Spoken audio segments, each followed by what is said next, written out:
Last August, 2025, the Ministry of Manpower announced that together with the National Trades Union Congress and Singapore National Employers Federation, they would conduct a comprehensive review of Singapore's Employment Act.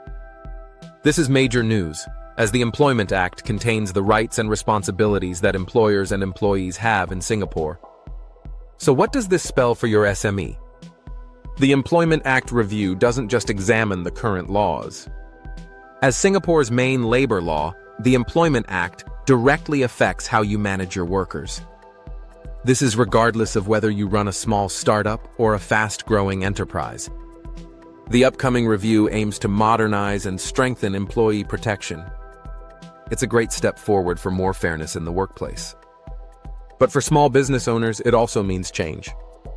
SMEs can expect updates to key areas such as employment contracts, leaves and benefits, and working hours. As a result, this will also change payroll requirements. They are all aimed at improving labor standards and transparency. These adjustments can have a big influence on your compliance, HR operations, and even your bottom line. Even though there aren't any official changes yet, it's best to prepare early so you can comply right away.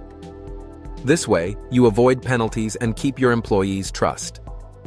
By being proactive, you not only stay compliant, but you also build a more sustainable workplace. Of course, it can be difficult to keep up with the laws on your own. At Corporate Services Singapore, we understand that keeping up with regulatory changes can overwhelm many business owners. It is why we stay on top of legislative updates so you can focus on what matters most: running your business. Our team can advise you on what your business has to comply with, whether it's new payroll procedures or contract requirements. The Employment Act review is coming soon. Don't wait for the changes to catch you by surprise. Stay ahead by being alert and prepared. Contact Corporate Services Singapore today and let's discuss how your business be ready for the Employment Act review.